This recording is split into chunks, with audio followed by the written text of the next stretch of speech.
Salut mes petits ananas, j'espère que vous allez bien et aujourd'hui on se retrouve pour une toute nouvelle vidéo. Et aujourd'hui je vais vous présenter 4 animés de romance. On arrive en février c'est le mois de l'amour, il y a le 14 février, la Saint-Valentin, donc je me suis dit que c'était l'occasion de vous partager 4 animés et mangas de romance que j'ai beaucoup aimé. Donc comme c'est du coup le mois de février comme j'ai dit, je me suis dit que c'était l'occasion de vous présenter du coup ce genre de manga. Donc dans cette vidéo il y aura 4 animés. Pourquoi 4? Parce que je fais toujours 4 dans ce genre de série de vidéos. Pour regarder les autres vidéos de cette série, donc là où je présente des animés et des mangas, n'hésitez pas à aller voir dans le i en haut à droite et en description, vous aurez le lien. Et du coup, je perds pas plus de temps et je vous laisse avec la suite.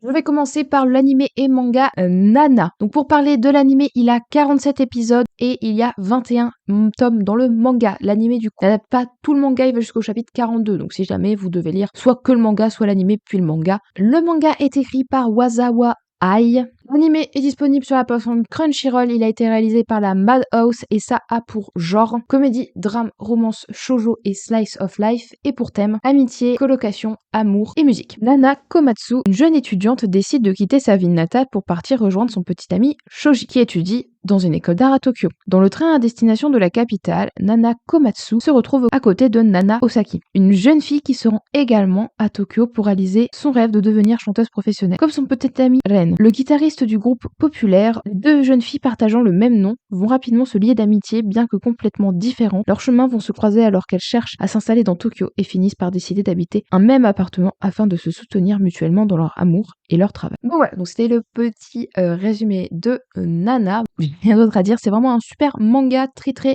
apprécié, que ce soit l'animé ou le manga. Malheureusement évidemment faut lire le manga, ou en tout cas lire le manga après la suite de l'animé, sachant que le manga ne continuera jamais je pense puisqu'il est en pause depuis 2009 à peu près, puisque la mangaka a des soucis de santé, donc le manga n'a jamais repris réellement.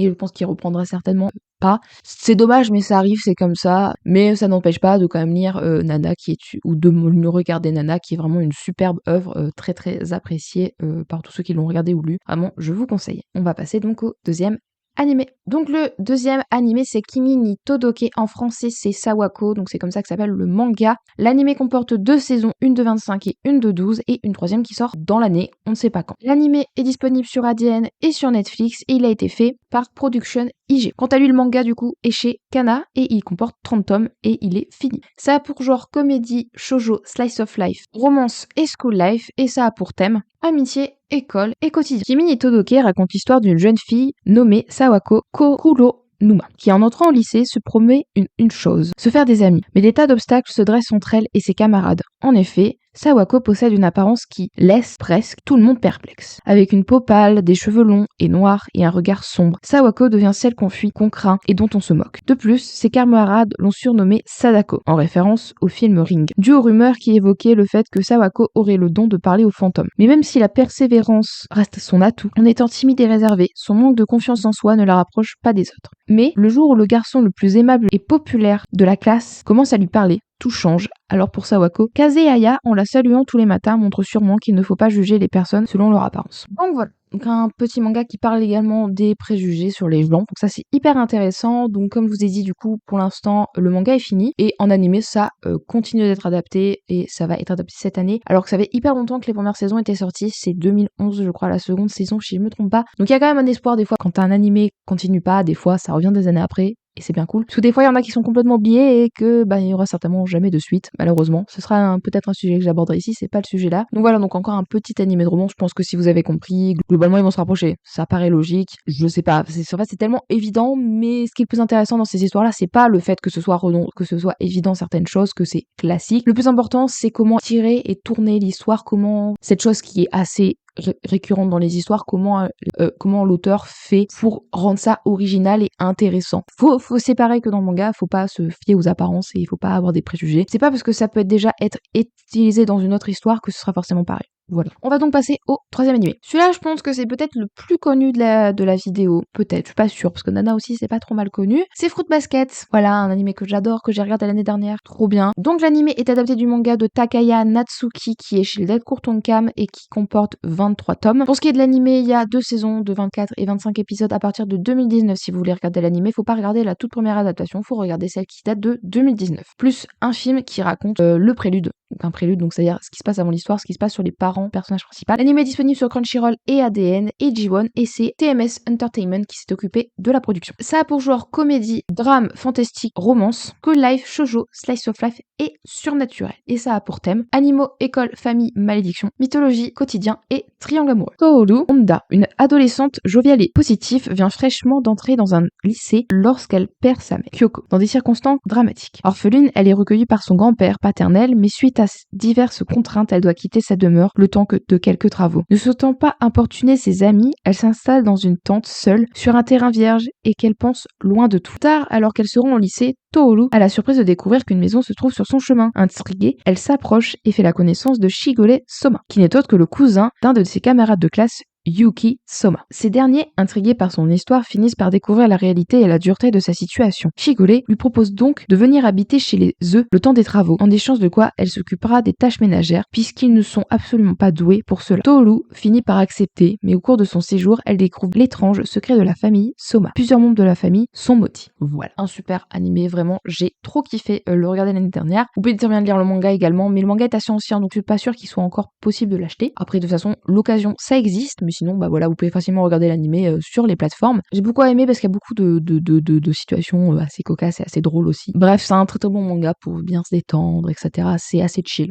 Comme les autres aussi. On va donc déjà passer au dernier animé de cette vidéo. Le dernier, j'en ai parlé récemment dans une vidéo, dans la vidéo les animés prometteurs de cette année 2024, qui est sorti la semaine dernière, je vous le mets en haut à droite et dans la description, c'est Yobisaki to Renren, A Sign of Affection pour la traduction en Europe. En tout cas, en Occident, on va dire, pas forcément en Europe. J'en ai parlé puisque tout simplement, c'est un animé qui sort cette saison d'hiver 2024 et que j'aime beaucoup. Il y avait énormément de choix en animé de romance, en manga de romance, mais j'ai choisi celui-là également pour parler d'un animé assez récent. Je voulais faire des trucs assez anciens, des trucs assez récents. Enfin, j'ai pris ce qui me plaisait. De toute façon, je pourrais très bien refaire un volume l'année prochaine avec d'autres mangas ou d'autres animés. L'animé est adapté du manga de Morishita Su qui comporte 10 tomes au Japon et 8 en France et qui est toujours en cours. Le manga est publié chez Akata en France et l'animé est disponible sur Crunchyroll. Le studio d'animation c'est Aijado. Ça a pour genre drame, romance et slice of life et pour thème amour, handicap et quotidien. Et l'animé comportera 12 épisodes, donc ce sera que sur la saison d'hiver, pour la première saison. Yuki est une étudiante qui, comme beaucoup d'autres, construit son quotidien autour de ses amis, des réseaux sociaux et de ceux qu'elle aime. Mais quand un jour, dans le train,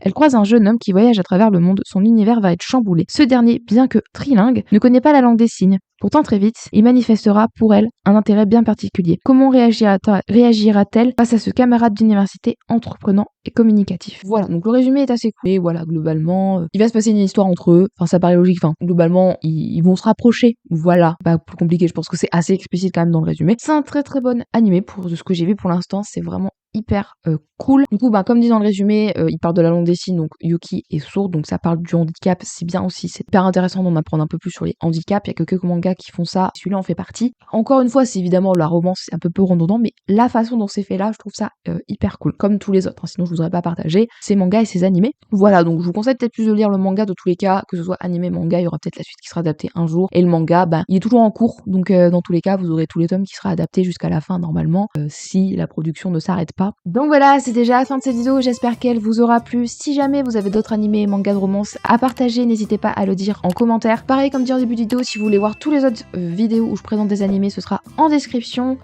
Bon du coup, moi j'ai pas plus de choses à dire et j'espère que cette vidéo vous aura plu. Et puis on se retrouve la semaine prochaine pour une prochaine vidéo. Bye bye.